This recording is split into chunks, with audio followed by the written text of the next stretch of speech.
하나님 말씀 보시겠습니다. 호세아서 11장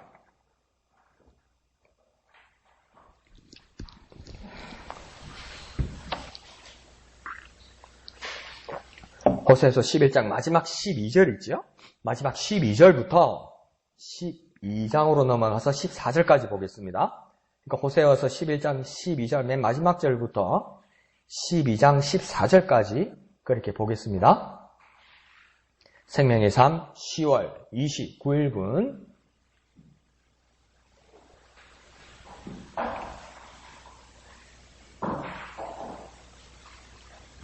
호세아서 11장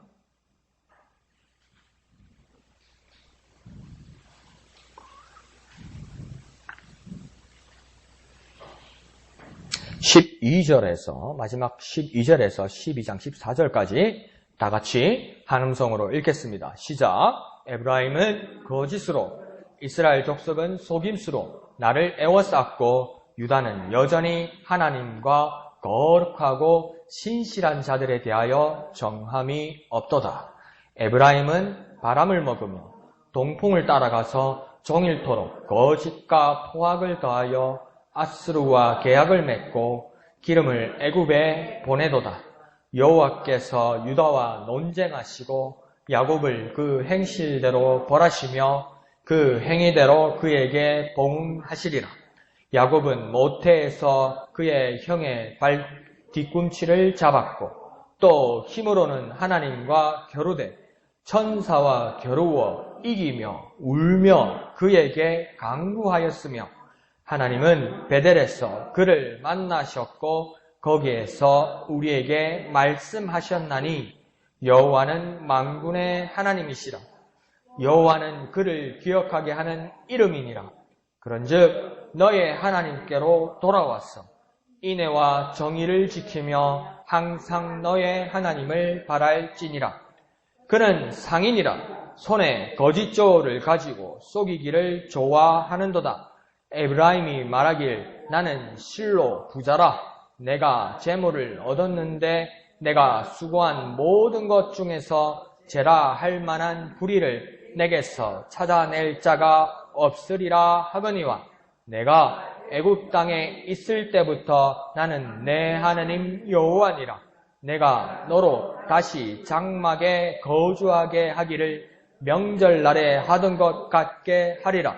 내가 여러 선지자에게 말하였고 이상을 많이 보였으며 선지자들을 통하여 비유를 베풀었노라.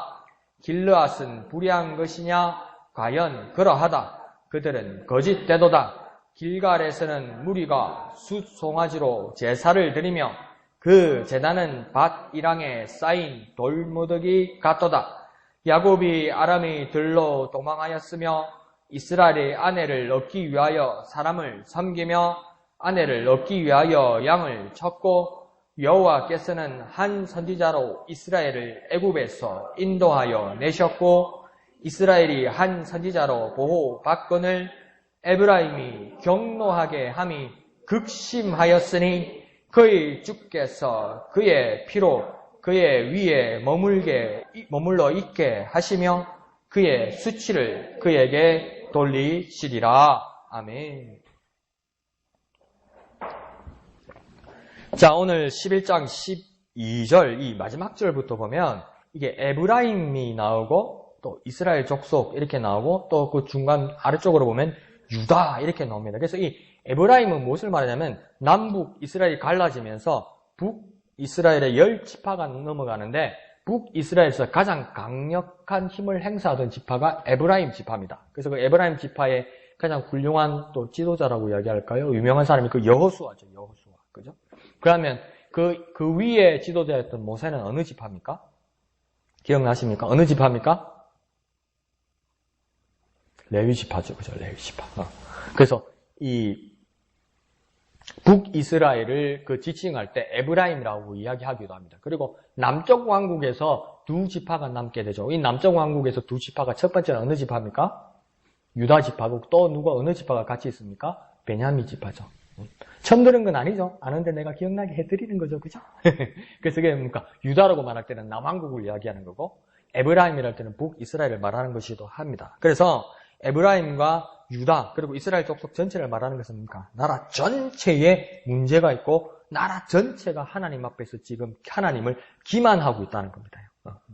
그러니까 나라가 하나가 되어서 온 남북 온 나라가 우리는 뭡니까? 지금 남북이 갈라지면 북은 북쪽대로 생각하고 남쪽은 남쪽대로 생각해서 막 갈등이 일어나고 막 그르릉대고 어떨 때는 막 전쟁 날 것 같고 이렇게 생각이 다르잖아요. 근데 남북 이스라엘은 생각이 같았어요. 근데 좋은 생각이 아니고 나쁜 걸로 하나가 된 거예요, 이게. 근데 나쁜 걸로 하나가 되는데 무엇을 하고 있었냐면 하나님을 기만하고 있었습니다. 그래서 12절에 보면 거짓과 속임수로 하나님을 애워쌀 수 있을까라고 여긴 겁니다. 그러니까 어떤 거냐면 야, 교회 가면 하나님이 계시고 하나님 앞에 기도하면 하나님이 내 소원을 들어주신대. 예, 그 말이 액면으로 맞는데 어떤 식으로 하나님 앞에 소원을 일궈낼 수 있다고 하나님을 꼬셔서 하나님을 잘 달래서 하나님 앞에 이런 식으로 말하면 하나님이 쏘가서 들어줄 거라고 생각했다는 거죠. 그러니까 이게 그때 이스라엘만의 문제가 아니고 오늘 우리가 마음이 삐뚤어지면 이런 식으로 하나님 앞에 나와서 기도하고 이런 식으로 예배하고 이런 식으로 찬양한다고요. 자, 처음 와서 하나님을 잘 달리고 이 예열하는 것처럼 찬송가를 쫙 불러서 기분 좋게 기분 쫙 풀어놓고 그래 하나님 앞에 더 마음을 놓도록 나는 하나님 앞에 잘못했습니다. 하나님 무조건 옳습니다. 딱 이래도 하나님 이럴 때만 말하면 하나님 무조건 들어줄 거야. 이런 식으로 생각한다는 거예요. 그건 뭡니까? 거짓과 속임수로 하나님을 애워쌀 수 있을 거라고 여기는 이스라엘 백성과 같다는 겁니다. 그리고 신실하시고 거룩하신 하나님을 닮지 못하고 정반대로 모두가 어떻게 되냐면 정함이 없는 거짓 덩어리가 될 것이다. 되고 있다. 이렇게 이야기합니다. 그러니까 세상만이 아니라 우리조차 하나님께 거짓과 속임과 은큼함이 가능할 거라고 여기면 안 됩니다. 어떤 방법이 있을 거라고 생각해서 이 방법으로 하면 이 결과가 일어난다고 생각하는 것 그거 참 좋은 프로그램이기도 한데 그 프로그램에 매몰되기 시작하면 어떤 식으로도 하나님을 꼬셔내고 어떤 방법으로도 결과치를 낼 수 있다는 거지. 그러면 어떤 수단과 방법을 가리지 않는다는 거예요. 그건 뭡니까? 하나님 앞에서 착각입니다.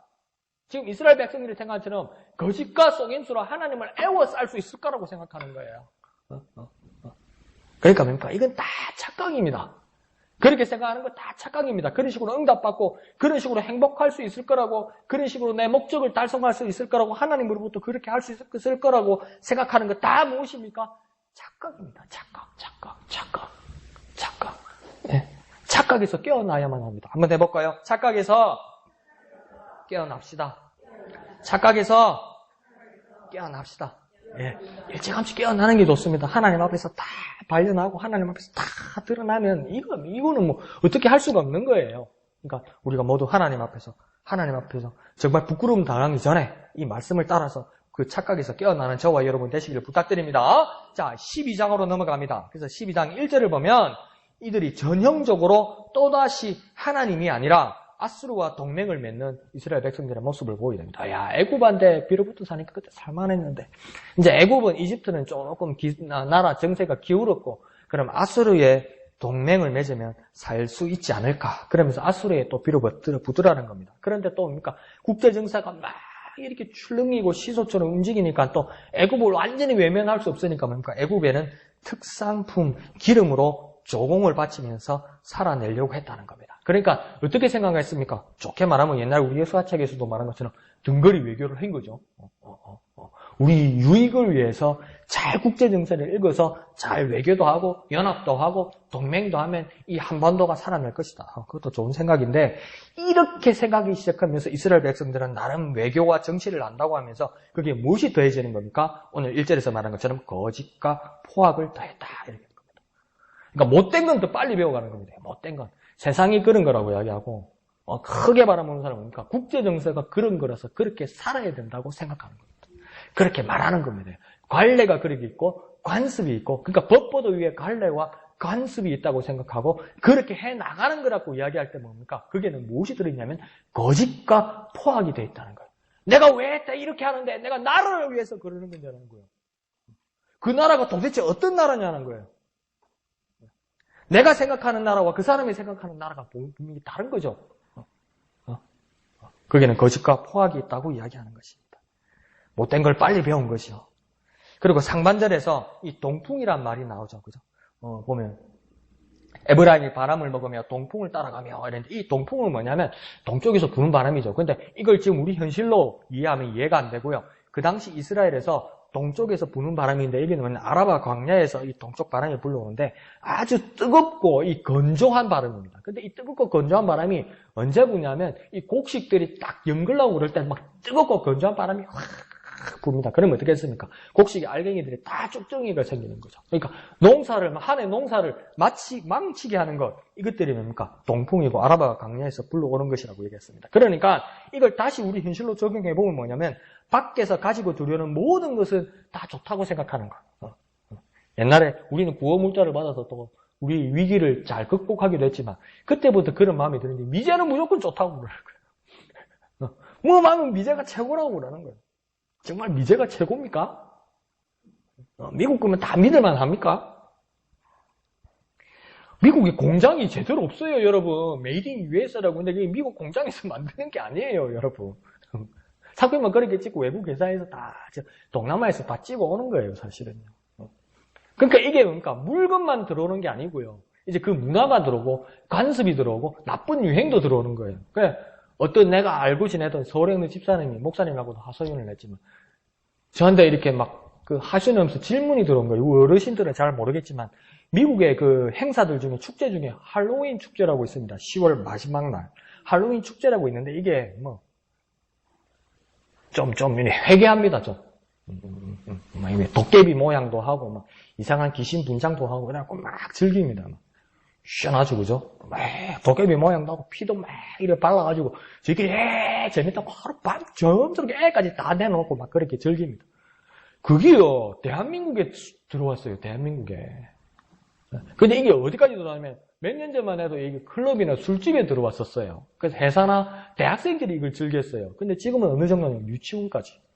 그래서 유치원 하루를 그 행사를 합니다. 이걸 어떻게 해야 되냐는 거예요. 그 나한테 물어본 거예요, 엄마가. 근데 가만히 생각해 보세요.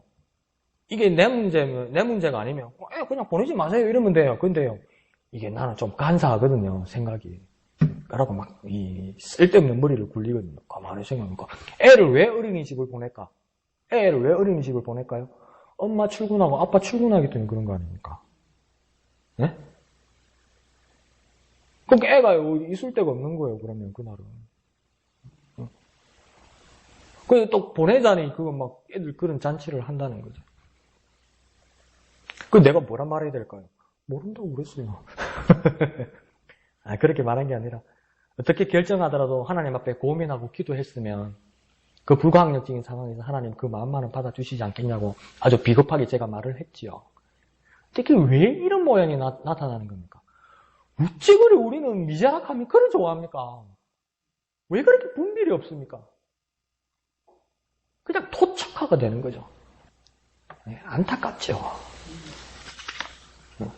근데 지금 이스라엘 백성도 뭡니까? 이 동풍이라는 것을 비유로 들어왔지만 뭡니까? 밖에서 가지고 들어오는 것, 그것들, 새 것들, 유행하는 것들, 많이들 쓰는 것들, 많이 하는 말들, 많이 보는 것들, 많이 누리는 것들, 그것이 항상 좋은 것만은 아니라는 것을 오늘 말씀하는 겁니다. 우리에게 들여오시고 우리에게 오는 모든 풍습과 문화들이 과연 그것이 하나님의 신실하심과 거룩하심에 합하는 것인지 분별해야 되는 거예요. 어쩔 수 없이 그 시류에 쓸려갈 수도 있어요. 이 목사도 나중에 불가항력적이 될 거예요. 그래서 제가 있을 때도요, 북미 지역이나 유럽 지역에는 그냥 편만 해요. 그게 그냥 뭐 추석이나 설날 같아요, 이제는. 그러니까 이게 이제 그 교회에서도 답이 없는 거예요. 답이 없는 거. 그냥 온 교인들도 그렇게 즐기니까 애들을 갖다가 막 발라주고 막 피를 칠하고 막 해골 막 만들고 이래가지고 돌아다니니까. 그러니까 교회도 답이 없는 거예요. 그러니까 교회에서 어떻게 하냐면 이거 안 되겠다. 일단 교회를 다 모이라는 거예요. 그날 딴 데 가지 말고. 우리도 막 그런 이야기 했잖아요. 목사님이 한탄했잖아요. 성탄이 예수님이 나신 날이 아니다. 그래가지고 우리는 성탄절날 25일날 교회를 안 간다. 그게 자랑이 아니고. 가만히 생각해보세요. 12월 25일날 예수님이 나신 날이 확실히 한 것이 아니라고 그래가지고 우리 교회 12월 25일날 예배 안 한다고 하면 생각해보세요. 전부 놀러 가고 술집 가고 막 부어라 마시라 그럴 거 아니에요. 그러니까 모아놔야 돼. 교회에다가 모아놔야 돼. 안 그러면 딴짓 한다니까. 시간만 주면 딴짓 한다니까. 그러니까 뭡니까? 교회에서, 이 북미의 교회에서도 이 할로윈 데이 때 교인들은 모아야 되는 거예요, 자기 교회에다가. 그러니까 모아놓으면 또 깝깝하잖아요. 그러니까 막 그리는 건 너그 마음대로 한번 그리봐라는 거예요. 그러니까 막 교회에서 그리고 막 이래갖고, 이러면서 나오는 거예요.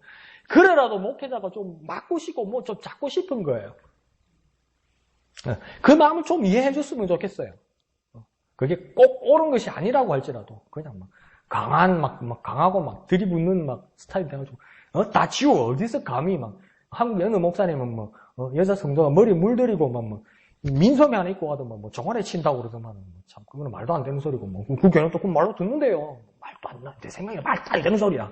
근데, 그렇게 한대요. 뭐, 그만큼 내가 담대함과 담력은 없지만은, 그러니까 이게 들여오는 것 때문에, 외부에서 그냥 이 분별 없이 들어오는 것 때문에, 한국도 정말 어렵게 됐고, 대한민국 교회도 정말 이 골머리 앓고 있고, 목사가 정말 애쓰고 있다는 거, 여러분 좀 한번 생각하셔야 되고, 그 마음을 헤아려서, 목사님이 건면하실 때, 좋게 말할 때 이렇게 순종하고, 이게 참 좋은 거예요, 사실은요.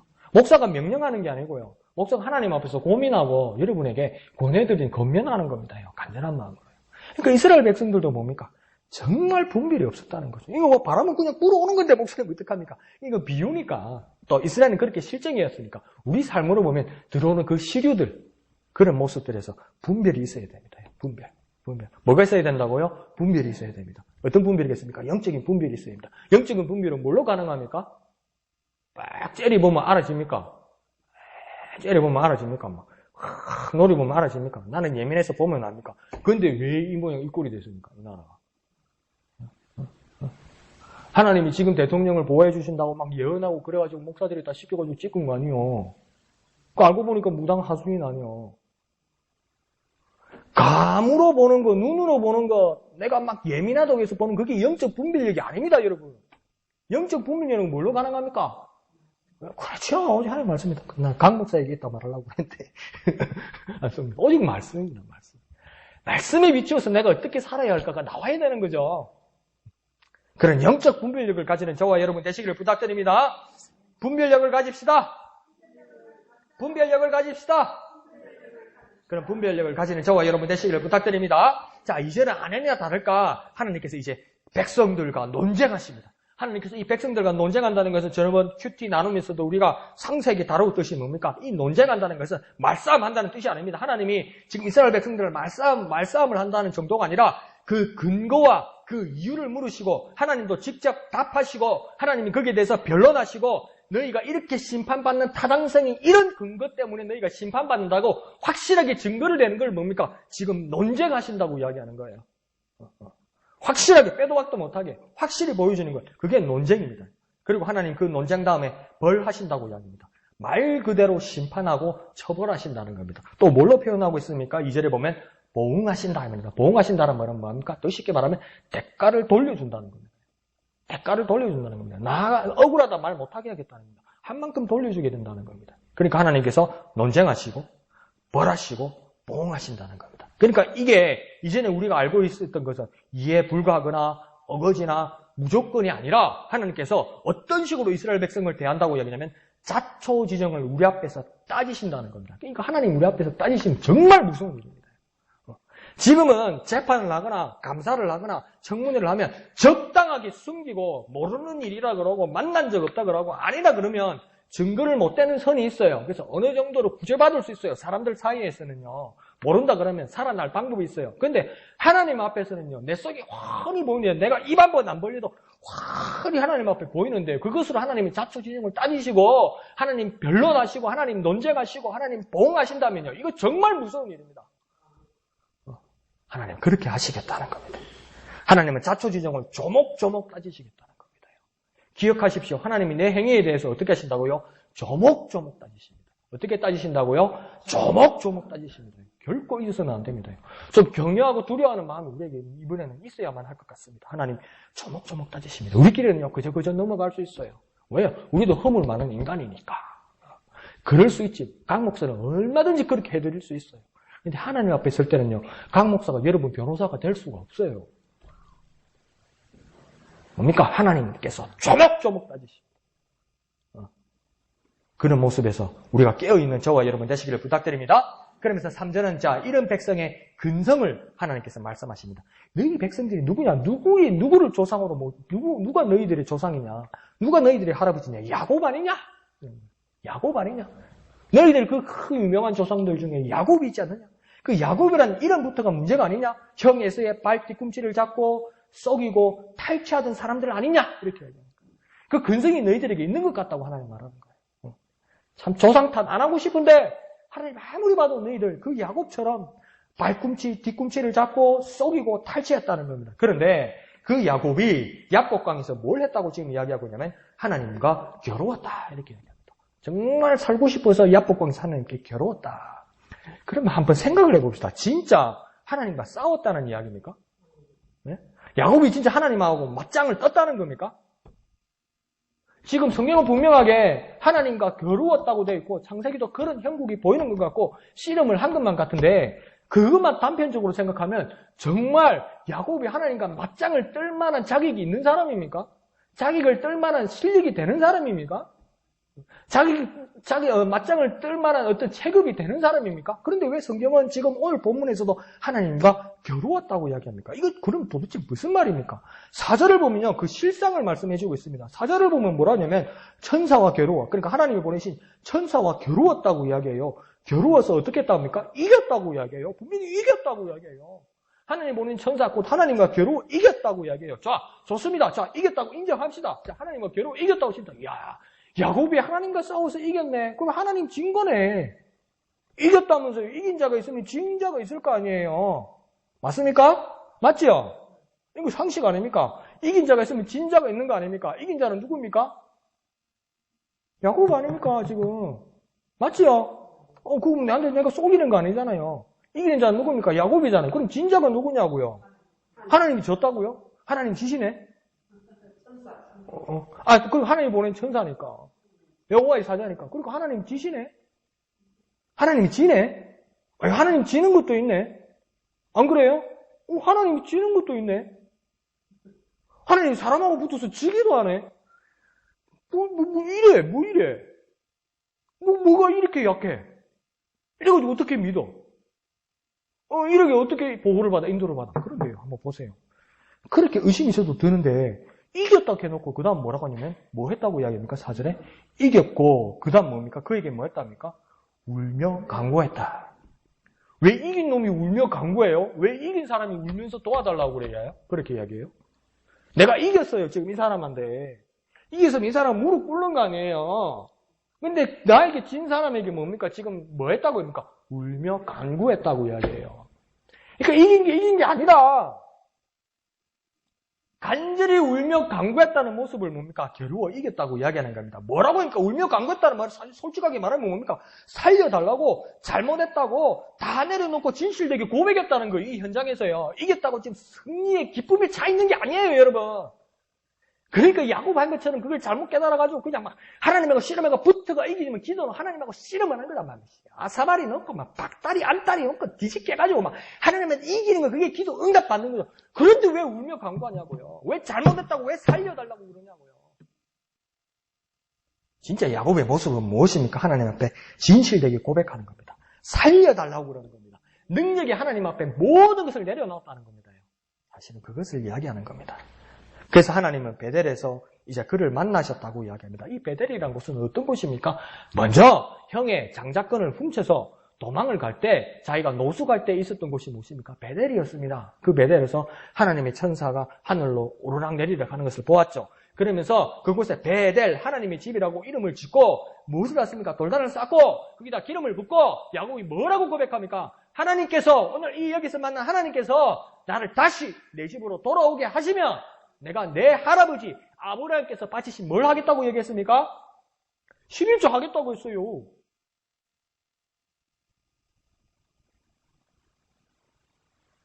왜 갑자기 잘 나가다가 돈을 이야기해요? 그런데 야곱이 그랬어요. 내가 이곳으로 다시 돌아오게 하시면, 하나님께서 돌아오게 하시면, 우리 할아버지 아브라함이 바친 그 11조를 내가 하겠습니다. 얘기했어요. 그러니까 야곱에게 11조는 뭐냐면요. 하나님께 돌아간다는 표현입니다.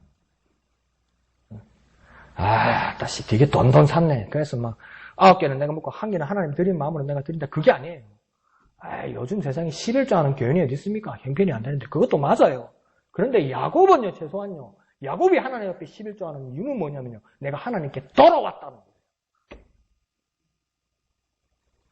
그 믿음이 고백이고 표현이에요. 목사님 말씀 잘하셨습니다. 그건 야곱 개인 이야기고요. 나하고는 해당 안 됩니다. 예, 그 말도 맞습니다. 그런데요, 4절 종반절에 가면 뭐라고 이야기합니까? 하나님께서 베델에서 그를 만나셨고 거기에서 우리에게 말씀하셨나니, 야곱이 아니라 누구에게 말씀하셨다고 이야기합니까? 결국은요, 우리라고 이야기합니다. 이 우리는 누구입니까? 이스라엘의 많은 사람들입니다. 그러면 이 우리, 그 당시에 많은 사람들은 뭡니까? 지금 우리에게까지 확장될 수 있는 겁니다.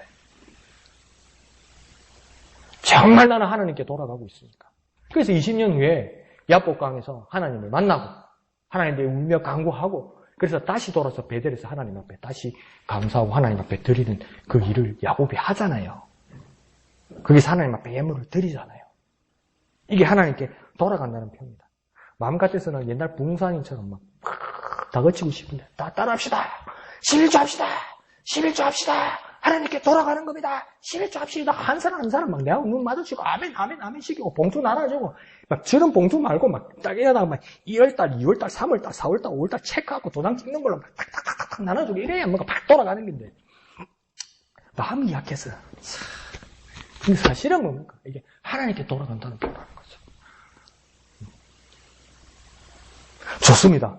저와 여러분이 하나님께 분명히 돌아가야 됩니다. 그러면 저와 여러분은 하나님께 돌아가는 그 구체적인 행위가 무엇인지 고민하십시오. 최소한. 내 마음에 감동이 없어서 그게 아직 내가 움직이지 않다 할지라도, 그러면 분명히 저와 여러분은 그거는 확실합니다. 하나님께 돌아가야 합니다. 믿으시면 아멘 합시다. 우리는 하나님께 돌아가야 합니다. 하나님께 돌아가야 합니다. 그럼 내가 하나님께 돌아가는 구체적인 행위가 무엇인지 고민하고 기도해야 됩니다. 그리고 결단하십시오.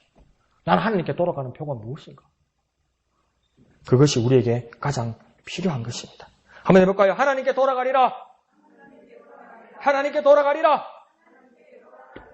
그 하나님 앞에 돌아가는 구체적인 모습을 기도하고 묵상하고 하나님 주시는 응답에 대해서 또 순종하는 저와 여러분 되시기를 부탁드립니다.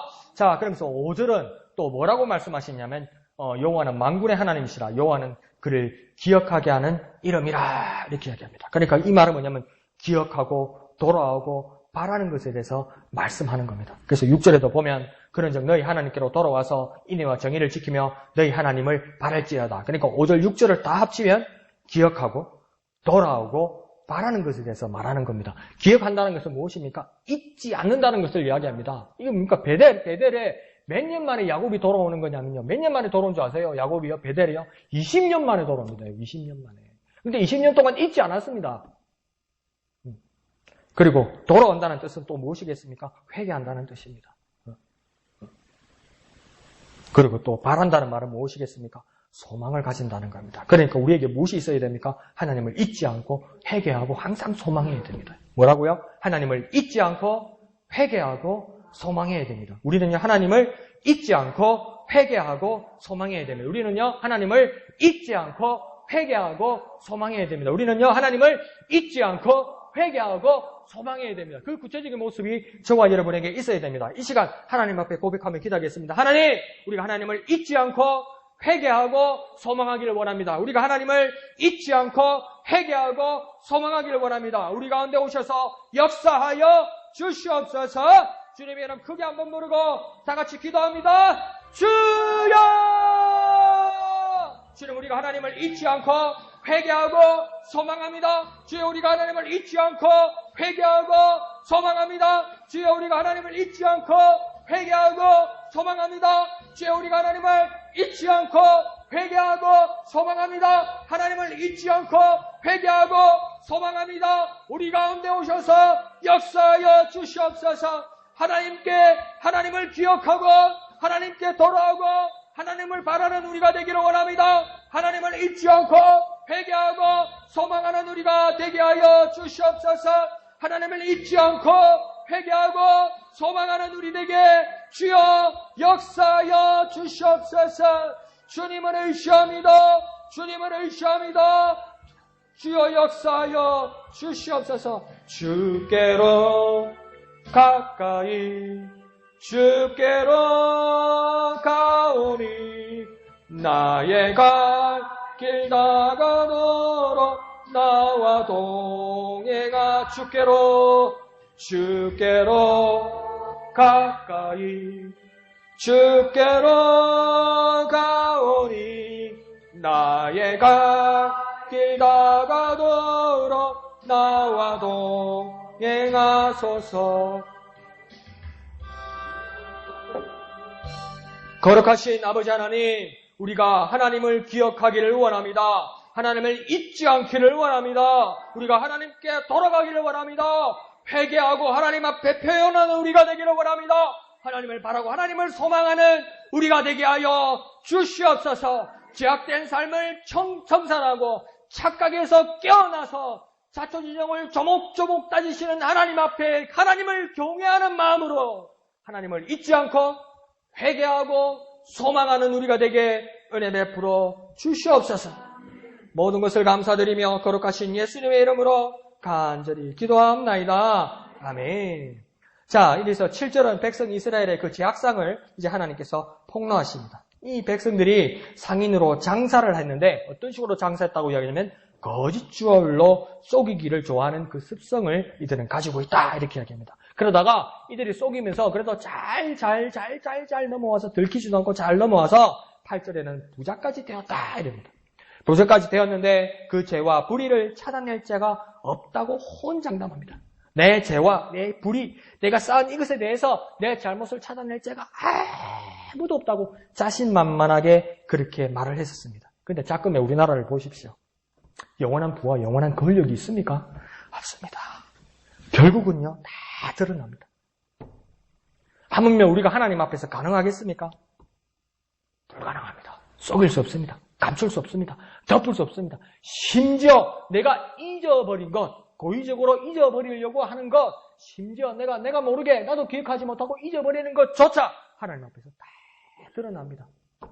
하나님 앞에 다 드러난다고 우리는 믿고 있고 그렇게 고백하기도 하면서 실제로 왜 우리는 이렇게 위장과 속임과 숨김이 능숙해졌을까요? 우리의 모습들을 한번 돌아보아야만 할 것입니다. 자, 본문은 계속해서 뭐라고 하냐면 시작과 진행하면서도 속이고 또 그 결과에 대해서 한 번 더 속인다고 이야기합니다. 그러니까 시작할 때, 진행해 나갈 때 거짓말하고 속입니다. 그리고 그 일어난 것에 대해서 이게 뭐냐고 할 때 또 한 번 거짓말합니다. 그러니까 거짓에 거짓을 더합니다. 그리고 나중에 그 부끄러운 결과치에 대해서도 뭐랍니까? 죄책감조차 없어집니다. 큐티는 사실은요, 누구에게 하는 겁니까? 다른 사람에게 하는 게 아니고요, 나에게 하는 겁니다. 그러니까 이 큐티를 하면서 이 말씀을 보면서, 이 누구한테 이야기하는 거네, 이러면요, 큐티가 잘못된 겁니다, 사실은요. 이건 뭡니까? 이 모든 말씀이 나에게 돼야 되는 겁니다. 근데 자꾸 남한테 갖다 대고 싶죠. 이거는 누구한테 하는 말씀인데, 이건 누구 보면 참 좋을 건데, 이런 생각이 자꾸 우리한테 들지요. 저도 그런 유혹이 들어요. 그러니까, 이거는 진짜 우리나라에 누가 들어야 되는데, 진짜, 그 인간이 들어야 되는데, 그런 생각이 드는데요. 그와 더불어 보니까, 나 또한 그러하고 있더라는 거죠. 나 또한 그 결과치에 대해서 죄책감 없이 속이고 있더라는 겁니다. 자신을 속이고 그 자신조차 속기 시작하면요, 그 위험한 겁니다. 우리에게 빨간불이 온 겁니다. 나 자신을 속이고 속인 내 자신에 대해서 나 자신조차 속기 시작하면, 내가 다른 사람을 속이는데 잘 먹혀 들어갔는데 그것을 계속 유행이 되다 보니까 나조차 쏟게 되면 그것은 정말 위험합니다. 그러면 어떻게 됩니까? 이게 괜찮은가 보다. 세상이 그런가 보다. 하나님도 아무 말 안 하시는 거 보니까 하나님이 이렇게 축복하시는가 보다. 이렇게 일어나는 건 뭡니까? 정말 위험하다는 겁니다.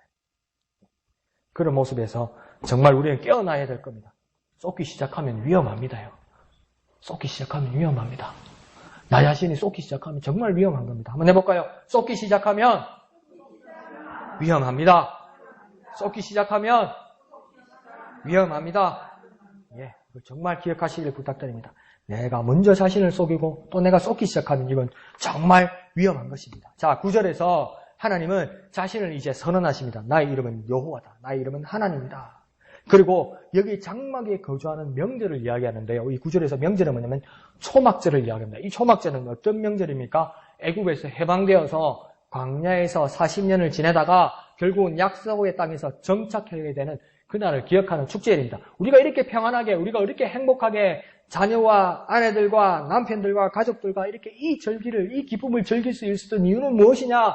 우리가 애굽의 압제에서 이집트의 압제에서 나와서 40년 동안 광야 생활을 하면서 거기서도 하나님이 인도하셨기 때문에 우리가 이렇게 행복하게 하나님 은혜 가운데 있는 것이다. 이것을 위해서 초막절은 어떻게 지키게 되냐면 당신은 7일 동안 천막을 지어서 그 텐트에서 지내면서 우리가 옛날에 이랬었는데 우리가 이렇게 행복하게 변했다. 이렇게 지키는 날이 뭡니까? 이 장막에서 거주하는 이 축제일을 이야기하는 겁니다. 그래서 사실은 텐트 안에서 천막 안에서 백성들이 7일 동안 이렇게 노숙을 했었다고 그래요. 지금도 이스라엘은 그 초막절을 지킨다고 이야기합니다. 그런데 이제 텐트 지키고 이런 거 아니면 귀찮거든, 춥거든, 힘들거든. 그러니까 오늘은 초막절이다 해서 자기들이 부어라, 마시라, 먹으라 뭐 이런 걸로 그냥 끝나긴 한다고 그러더라고요. 그런데 뭡니까? 사실은 이 초막절의 의미는 무엇입니까? 하나님께서 이렇게 인도해 주셨다. 이 열악한 상황에서도 하나님께서 함께 하셔서 변화시켜 주셨다. 이렇게 즐기는 것, 이것을 기억하는 것, 하나님 앞에 영광 돌리는 날인 것을 말하는 겁니다. 그러면 우리는 어떤 삶을 살았습니까? 애굽과 같은 죄의 압제에서 우리도 해방되었습니다.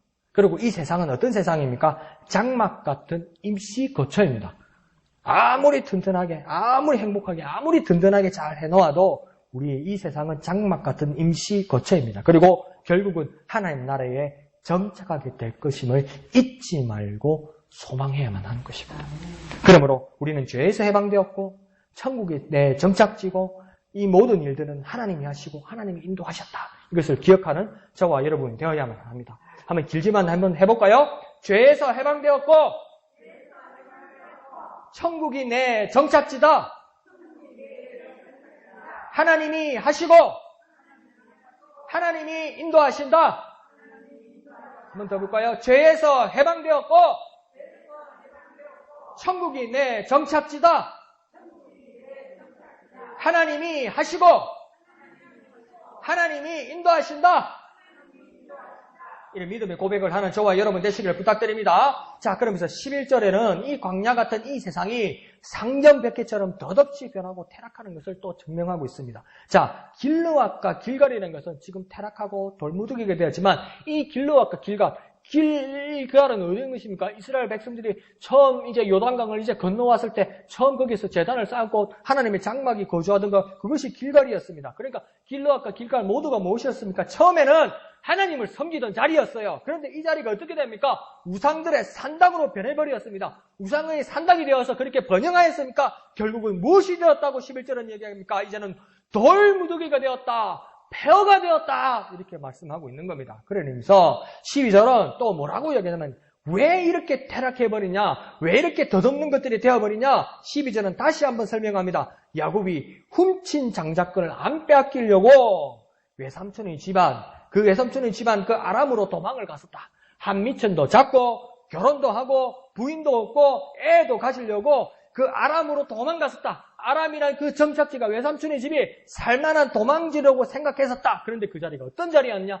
위험한 자리였고 위협의 자리였고 영원한 자리가 아니었다. 세상에서 이렇게 하면, 세상에서 이렇게 하면, 우리의 모습에서 세상의 방식으로 이렇게 하면 살만하고 정착할 수 있고 영원할 것 같지만 무엇입니까? 결국은 사라지고 결국은 타락하고 결국은 황폐가 되고 결국은 위험한 자리가 되고 결국은 위협의 자리가 될 것인데 이 자리가 임시라는 것을 결코 잊어서는 안 된다. 이 자리는 떠나가는 자리고 이 자리는 변하는 자리고 이 자리는 부패하는 자리라는 것을 결코 잊어서는 안 된다. 이렇게 말하는 겁니다. 그러니까 시간이 지날수록 회한이 드는 것이 이 세상입니다요. 솔직히 말하면 시간이 지날수록.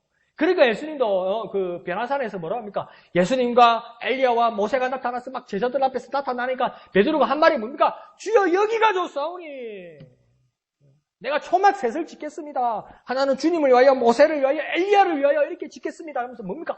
여기가 좋겠습니다. 여기 정착합시다.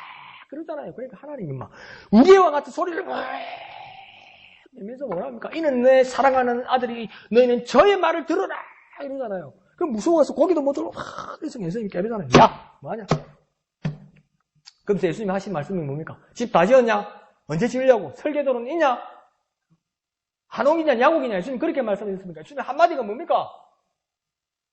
초막을 짓는다고 말하는 베드로에게 예수님이 하신 말씀이 무엇입니까? 내려가자 그래요. 여기서 내려가자고 그래요. 그러니까 영원한 곳이 아니라고 여기가요. 내려가자고 그래요, 예수님은. 내려가자고 이야기해요. 입장료는 얼마 받을래? 그렇게 말씀하지 않았어요. 내려가자! 내려가자. 영원한 곳이 아니라는 겁니다. 근데 우리는 여전히 이런 말 하기를 좋아합니다. 내가 옛날에 잘 나갔는데. 이거 솔직히 확인도 안 되는 말입니다. 시간을 보내는 덧없는 살림살이들을 말하는 겁니다. 우리의 삶은 무엇이 필요합니까? 이 세상에서 탈출이 필요합니다. 해방과 자유가 절실합니다. 그런 우리의 삶을 우리는 잊어서는 안 됩니다. 그러면서 13절에서는 하나님은 한 선지자를 보내셨다고 지금 말씀하고 있습니다. 이 한 선지자는 구체적으로 누구를 말하는 거냐면 이 말씀은 모세를 이야기하는 것입니다. 애굽에서 탈출시켰다는 것을 이야기하는 것을 보니 모세를 이야기하는 겁니다. 그렇게 하나님은 모세를 통하여 백성을 인도해 주시고 보호해 주셨습니다. 그러니까 참 인도와 보호는 누구에게 있는 것입니까? 하나님에게 있는 것입니다. 그럼 우리는 어때야 됩니까? 하나님께로 돌아가야만 합니다. 하나님이 보내시는 자를 따르기 위해서는 우리는 무엇입니까? 하나님께로 돌아가야만 하는 것입니다. 그런데 14절을 보면 백성들의 습성이 또다시 하나님을 경노하게 합니다. 근데 그 정도 어느 정도라고 이야기하고 있습니까? 극심할 정도라고 이야기합니다. 그래서 하나님은 어떻게 보응하십니까? 피를 그 머리에 머물게 하시고 수치를 돌리게 하십니다. 자, 우리가 하나님의 입장이 되면 어떻게 되겠습니까? 하나님께서 한 선지자를 보내서 모세를 보내서 압제와 고통 가운데 있는 이스라엘 백성들을 불러내어서 해방하게 하시고 하나님께서 인도해 주셨는데 또다시 범죄한다는 거죠. 또다시 범죄한다는 거죠. 내가 하나님이면 어떻게 하십니까? 다시는 용서하지 않죠. 안 되는 거죠. 이거는 또 그럴 건데 이게 두 번으로 끝나겠습니까? 하나님 아니요. 3, 3번요. 3, 3번 가지고 되겠습니까? 율법은 7번이라고 이야기했으니까 베드로가 뭐라 합니까? 우리에게 원수가 있으면 7번을 용서할까? 예수님 뭐라고 합니까? 70번에 7번이라도 용서하라고 말씀하십니다. 그러니까 또 이랍니다. 7, 7이 49, 490번요? 용서해주면 491번째는 용서 안 하면 되겠네요. 그래 490번 하면 세보세요. 세지는가? 뭡니까? 예수님 말씀은 계속 용서하라는 겁니다. 그럼 우리가 하나님께 돌아갈 수 있는 방법은 뭡니까? 언제든지 계속 돌아가야 한다는 겁니다. 언제든지 계속 돌아가야만 한다는 겁니다. 그러니까 또다시 하나님이 보내신 유일한 구원자 그 선지자 예수 그리스도의 인도하심과 보호하심을 구하는 저와 여러분이 되어야만 하는 것입니다. 그런데 우리는 어떤 기도를 해야 되는 겁니까? 예수여 나를 인도하시고 나를 보호하여 주옵소서. 내가 주님께로 돌아가오니 예수여 나를 인도하시고 나를 보호하여 주시옵소서. 내가 주님께로 돌아가오니 예수여 나를 인도하시고 나를 보호하소서. 나는 어디로 가야 할지도 모르고 나는 무엇을 해야 될지도 모르고 나는 정말 무방비 상태오니 예수여 나의 가는 길을 인도하시고 예수여 나를 보호하여 주시옵소서. 이렇게 기도하는 저와 여러분이 되어야만 할 것입니다. 한번 해볼까요? 예수여 나를 인도하시고 나를 보호하소서. 예수여 나를 인도하시고 나를 보호하여 주시옵소서. 이 시간 387장 다 같이 찬송하신 후에 정말 믿음의 고백으로 주님 앞에 기도하는 저와 여러분 되기를 원합니다. 387장 멀리 멀리 갔더니 처량하고 고나여 찬송가 387장입니다.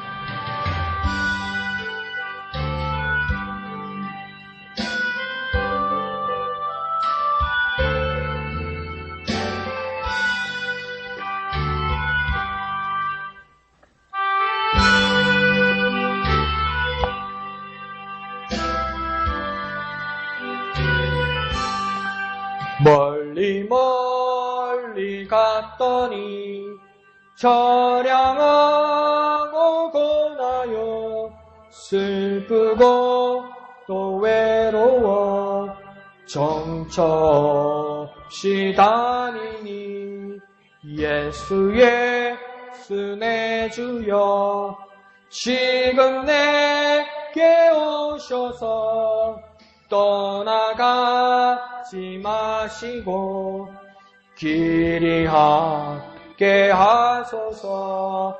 예수의 순애 주여 마음 아파올 때에 눈물 씻어주시고 나를 위로하소서. 예수의 순애 주여 지금 내게 오셔서 떠나가지 마시고 길이 함께 하소서. 다니다 가실 때에 쓸쓸한 곳 만나도 홀로 있게 마시고 주여 보호하소서. 예수 예수 내 주여 지금 내게 오셔서 떠나가지 마시고 길이 1절 한번 간절히 부릅니다. 멀리 멀리 갔더니 처량하고 고나여 슬프고도 외로워 정처 없이 다니니 예수 예수 내 주여 지금 내게 오셔서 떠나가지 마시고 길이 함께 예수 예수 내 주여 예수 예수 내 주여 지금 내게 오셔서 떠나가지 마시고 길이 함께 하소서. 왜 이 찬송가가 자꾸 제가 내 마음에 들어오냐면요. 이 찬송가가 특별히 이 찬송을 정말 많이 좋아하고 많이 불렀던 사람 중에 한 사람이 우리나라 초대 대통령 이승만 대통령입니다. 이승만 대통령이 이걸 언제부터 많이 불렀냐면 6.25 전쟁이 나고 이렇게 북한군에게 이렇게 밀려 내려와서 부산까지 내려왔는데 그래서 이 피난 내려왔던 사람들이 그 정부 강요들과 이 위쪽에서 내려왔던 사람들이 가장 많이 모였던 교회가 그 초량교회입니다. 초량교회. 그 초량교회에서 모여서 찬송을 부르는데 이거 그냥 이 말 그대로잖아요. 전쟁 나서 내려왔는데 마지막까지 밀려온 거 아니에요. 그러니까 멀리 갔더니 처량하고 고나며 슬프고도 외로워 정처 없이 다니니. 그러니까 예수 내 주여 지금 내게 오셔서 다른 사람 다 떠나가고 내가 갈 곳 없을지라도 주님은 떠나가지 마시고 나와 길이 함께 하소서. 그렇게 불렀다는 거 아니에요. 그러다가 또 살만하니까 부정 저지르고 사람 죽이고 그래서 무엇입니까? 3.15 4.19 겪으면서 뭡니까? 또 쫓겨난 거 아니에요. 그래서 하와이로 쫓겨났잖아요. 또 그때 또 이게 생각나는 거예요. 멀리 갔더니 처량하고 고나며 슬프고도 외로워 정처 없이 다니니 예수 내 주여 지금 내게 오셔서. 정말 우리에게 간절한 찬송이 되어야 될 것입니다. 이 나라의 지도자에게도 이 찬송이 이 마음에 정말 막 살아났으면 좋겠습니다. 우리나라 대통령도 참 상처가 많은 분이죠. 청와대에서 어릴 때부터 자랐고 친구 한 명 없고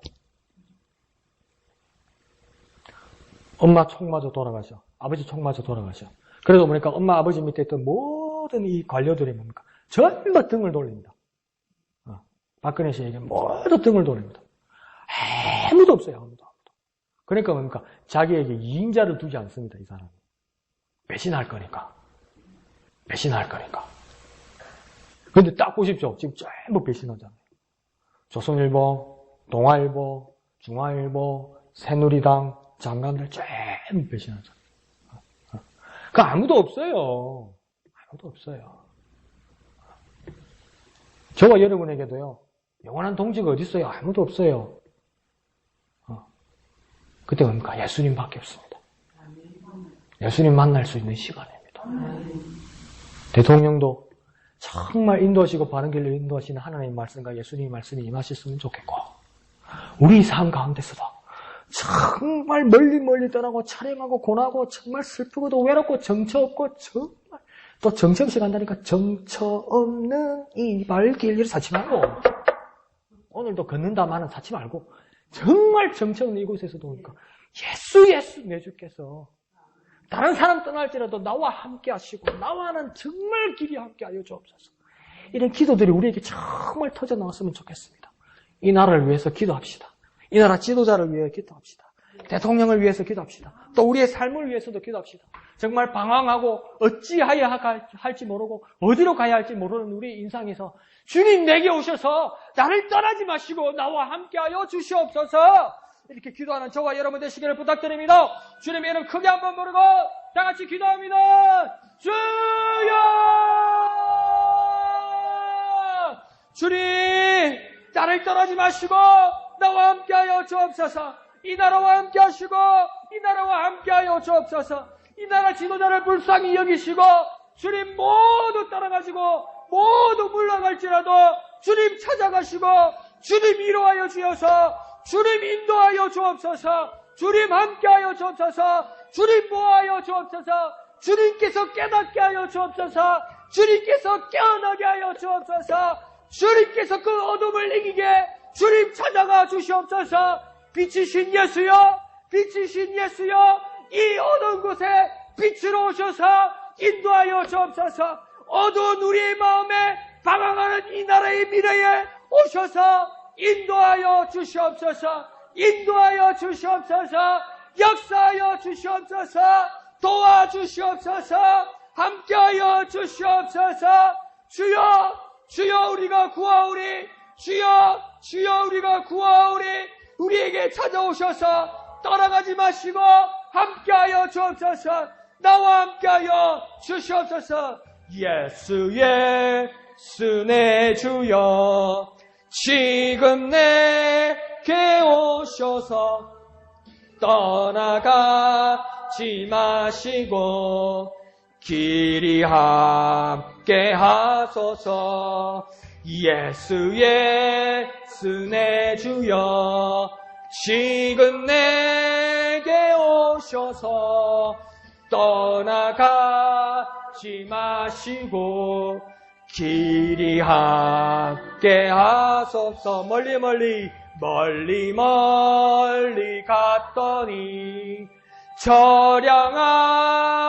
공하며 슬프고도 외로워 정처없이 다니니 예수의 내 주여 지금 내게 오셔서 떠나가지 마시고 길이 1절 한 번 더 합니다.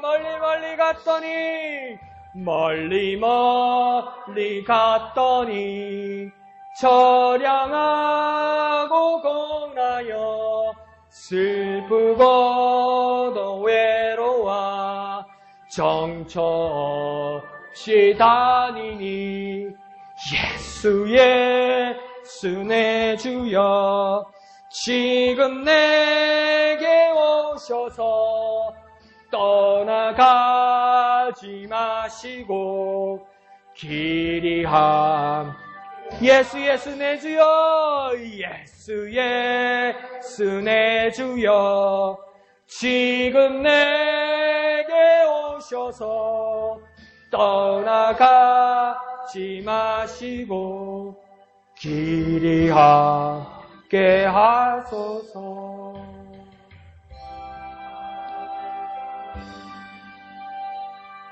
거룩하신 아버지 하나님 은혜를 감사합니다.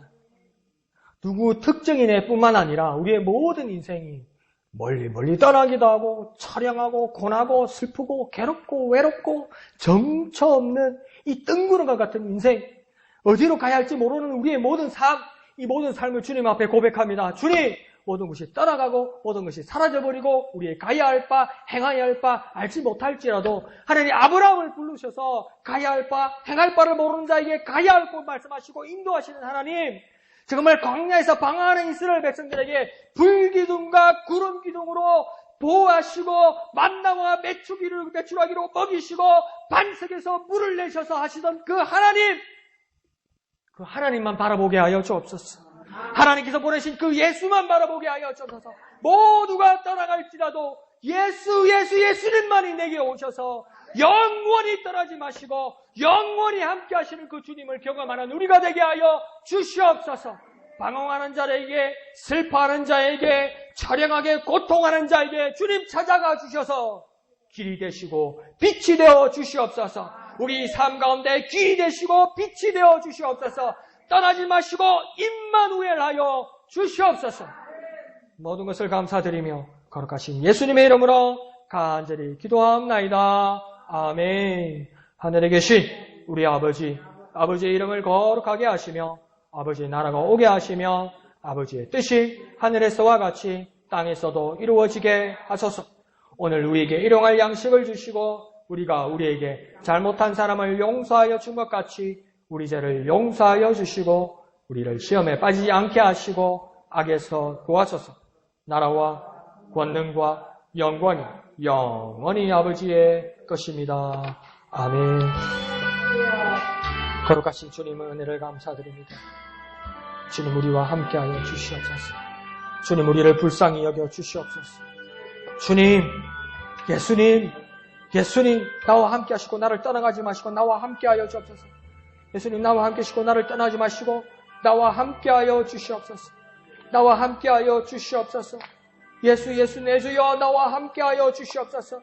예수 내 주여 나를 떠나지 마시고 나와 함께 하여 주옵소서. 예수 내 주여 나에게 와 주시옵소서. 예수 내 주여 내게 와 주시옵소서. 예수